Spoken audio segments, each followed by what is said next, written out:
सबसे पहले आप सभी का स्वागत, आप सभी का वेलकम।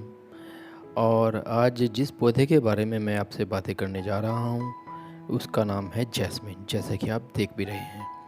इस जैस्मिन की वैसे तो बहुत सारी वैरायटी होती हैं, लेकिन जो ये पौधा है इसका नाम है स्टार जैस्मिन, क्योंकि इसके जो फ्लावर होते हैं उनको देखने पर प्रतीत होता है कि जैसे स्टार हो। और इसको मोती जैस्मिन भी बोलते हैं, क्योंकि इसके जो फ्लावर हैं मोतियों की तरह लगते हैं। और इसके जो फ्लावर्स होते हैं बहुत अच्छी खुशबू देते हैं, भीमी भीमी खुशबू देते हैं। जहाँ भी ये पौधा लगा होता है अपने आसपास की जितनी भी जगह होती है उसको महका देता है। आज हम बात करते हैं इसको किस तरह की मिट्टी में लगाना चाहिए, किस तरह की सॉइल इसको पसंद होती है, और किस तरह का एनवायरनमेंट इसको पसंद होता है, और किस जगह पर इसको रखना चाहिए। उन सभी बातों पर आज हम डिस्कस करते हैं। तो सबसे पहले हम बात कर लेते हैं इस पौधे की मिट्टी के बारे में कि किस तरह की मिट्टी इसको चाहिए। मिट्टी जो हम तैयार करते हैं प्रिपरेशन पौधा लगाने से पहले, उसमें 50% तो हमारी खेत की मिट्टी होनी चाहिए और 50% कोई भी आप ऑर्गेनिक कंपोस्ट ले सकते हैं, जैसे काऊ डंग या लीफ कंपोस्ट या वर्मी कंपोस्ट, जो भी आपके पास इजीली हो उसको आप ले सकते हैं। और उसको लेने के बाद उसको अच्छी तरह मिलाकर अपने गमले में लगा भर लें, और वह जो पौधा आप नर्सरी से लाए हैं वह इसमें लगा दें। उससे आपका पौधा बहुत अच्छी तरह से सर्वाइव करता रहेगा। दूसरी बात, यदि आपके पास पहले से ही कोई पौधा लगा हुआ है और आपको मालूम है कि इसके अंदर कोई कंपोस्ट नहीं मिला, ये काफ़ी टाइम हो चुका है और ये फ्लावरिंग नहीं कर रहा है, तो उसके लिए एक सबसे अच्छा तरीका क्या होता है कि इस गमले में आप 1.5 से 2 इंच तक की गुड़ाई कर लें, और जो गुड़ाई की हुई मिट्टी है उसको बाहर निकाल लें। और बाहर निकालने के बाद उसके अंदर वर्मी कंपोस्ट या कोई काऊ डंग कंपोस्ट या जो भी आपके पास मैन्योर हैं उनको आप मिला लें 50-50 के परसेंटेज की मात्रा में। और मिलाने के बाद उस मिट्टी को आप पुनः उसी गमले में जो स्पेस बचा हुआ है मिट्टी का जो आपने निकाली है वहाँ पर फिलअप कर दें।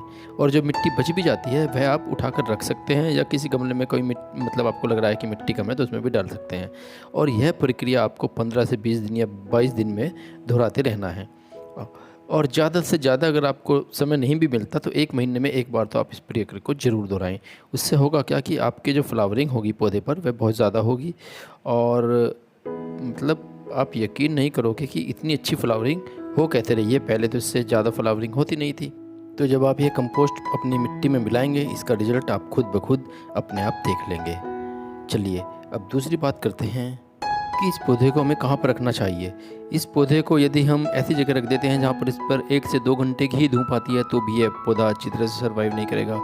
या आप इस पौधे को ग्रीन नेट या किसी शेड के नीचे रख देते हैं जहाँ पर इस पर सीधी धूप ना पड़े, या 1 या 2 घंटे की ही धूप आए, तो भी अच्छी तरह से फ्लावरिंग नहीं करेगा। अर्थात यदि आप इस पौधे को एक ऐसे स्थान पर रख देते हैं जहाँ पर 7 से 8 घंटे की धूप इस पर सीधी पड़ती है, डायरेक्ट सनलाइट में इस पौधे को रख देते हैं, तो ये बहुत अच्छी तरह से फ्लावरिंग करेगा, क्योंकि इस पौधे को धूप बहुत ज़्यादा पसंद होती है। यह कभी भी ऐसे स्थान पर सर्वाइव नहीं करता, ना ज़्यादा फ्लावरिंग करता है जहाँ पर इसको धूप अच्छी तरह से नहीं मिल पाती। अब बात कर लेते हैं इसकी प्रूनिंग की। यदि आप इसकी प्रूनिंग अप्रैल के बाद करते हैं तो वह बहुत इस पौधे के लिए नुकसानदायक हो जाएगा, क्योंकि इस पौधे पर जो भी बड्स आती हैं, जो भी फ्लावर आते हैं, वह इसकी टिप पर आते हैं। जैसे कि आप इस पौधे पर देख रहे हैं कि जो भी इस पर बड्स बनी हुई हैं, जो भी कलियां खिली हुई हैं, जो भी फूल खिले हुए हैं, वह इसकी टिप्स पर हैं, यानी कि जो पौधे का एंड पॉइंट होता है ऊपर, उस पर ही कलियां खिलती हैं। और यहीं से हम इसको प्रूनिंग कर दें तो ये बड्स ना तो आएंगी, जब बड्स नहीं आएंगी तो फूल भी नहीं खिलेंगे। तो इसको प्रूनिंग करने का सबसे अच्छा समय होता है जनवरी से लेकर और मार्च के बीच में। आप इसको जितनी ज़्यादा भी प्रूनिंग करेंगे उतनी ज़्यादा इसकी ब्रांचेस निकलेंगी, और उतनी ही ज़्यादा इस पर फिर अप्रैल के बाद, क्योंकि अप्रैल से फ्लावर देना शुरू कर देता है, तो उतने ही ज़्यादा इस पर फ्लावर बनेंगे। और यदि आप इसको कटिंग से लगाना चाहते हैं तो इस तरह की स्टेम आप देख लीजिए जिस पर पत्तियां ना हो और थोड़ी सी मोटी स्टेम हो गई हो। इसे आप किसी भी टूल्स की मदद से काट लें। लेकिन लगाने का कौन सा महीना है वह है फरवरी। सबसे अच्छा महीना होता है इसके लिए फरवरी।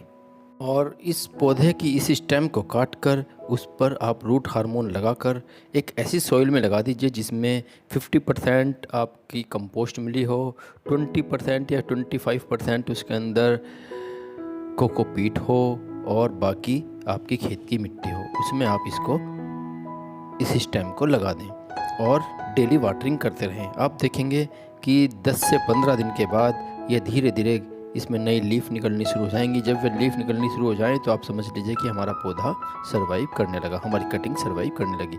लेकिन आप उसको तुरंत ना निकालें, आप उसको उसमें लगा रहने दें और वेट करें अप्रैल तक या मार्च के लास्ट तक। और जब आप देखें कि हाँ इस पर अच्छी पत्तियाँ हो गई, आप उसको फिर ट्रांसप्लांट आराम से किसी बड़े पॉट में कर लें। और जो जिस पॉट में भी आप ट्रांसप्लांट कर रहे हैं उसकी मिट्टी का रेशो वही करना है जो मैंने आपको भी थोड़ी देर पहले बताया है। और उसके बाद उस पौधे को उस मिट्टी के अंदर लगा रहने दें, उस पॉट में लगा रहने दें। उसकी प्रूनिंग बिल्कुल मत करें। प्रूनिंग करने का सही समय 1 साल बाद आएगा। अगले साल जब आप उसकी प्रूनिंग करेंगे तो उसके अंदर से नई नई ब्रांचेस भी निकलेंगी और वह ज़्यादा फ्लावरिंग करना स्टार्ट कर देगा। पहले साल में कोई भी पौधा बहुत ज़्यादा ब्रांचेस नहीं निकालता, यह ध्यान रखें। आप यह मत सोचना कि पहले ही साल उसकी प्रूनिंग करनी है जब वह छोटा हो। प्रूनिंग जब करें जब पौधा आपको लगे कि हाँ थोड़ा बड़ा हो गया। चलिए अब बात कर लेते हैं दूसरे पॉइंट की, यानी कि वाटरिंग की। यदि आप ऐसे स्थान पर रहते हैं जहाँ का टेम्परेचर बहुत ज़्यादा हाई रहता है तो इसको दोनों टाइम वाटरिंग की ज़रूरत पड़ेगी। आप इसको दोनों समय सुबह और शाम पानी ज़रूर दें। एक फर्टिलाइज़र और भी आता है, उसका नाम है सीवीड जेल। वह भी आप इसमें पानी में घोलकर 15 से 20 दिन के अंतराल पर दे सकते हैं। एक और बात, जो भी आप देखें कि आपके पौधे पर कुछ फूल सूख गए हैं उनको इस पौधे से ज़रूर हटा दें। इसका सबसे बड़ा फ़ायदा यह होगा कि आप जब उन फूलों को हटा देंगे तो जो भी आपके फ्लावर्स नए आने वाले हैं पूरा पोषक तत्व जो पौधे के अंदर होता है वह वहाँ तक पहुँचेगा और वह बहुत अच्छी तरह से खिले रहेंगे, बहुत अच्छी आपकी फ्लावरिंग करेंगे, बहुत अच्छी उसमें भीमी भीमी खुशबू बनी रहेगी। और मेरे द्वारा दी गई जानकारी आपको यदि अच्छी लगी हो तो आप मेरे इस वीडियो को लाइक कर सकते हैं और कुछ कमेंट्स में अपने मन की बात लिख सकते हैं, क्योंकि कमेंट बॉक्स आपस में बात करने का एक बहुत बढ़िया माध्यम है। यदि आपको कोई मुझे सजेशन करना है या कुछ मेरी कमियां बतानी है तो आप मुझे वहां आकर बता सकते हैं, या मुझे कुछ और भी बातें बतानी है तो वे भी आप मुझसे बता सकते हैं। आपके मैं कमेंट्स पढ़ता हूँ, मुझे अच्छा लगता है, कुछ के मैं जवाब देता भी हूँ कीजिए। और मैं ईश्वर से प्रार्थना करता हूँ कि जो भी आपके घर पौधे हैं उन पर बहुत सुंदर फ्लावर आएँ और उनकी महक से आपका घर हमेशा महकता रहे। धन्यवाद दोस्तों, फिर मिलता हूँ किसी नई वीडियो में। तब तक के लिए मैं आपके सभी कमेंट्स का वेट करता रहूँगा। जय हिंद, जय हिंद।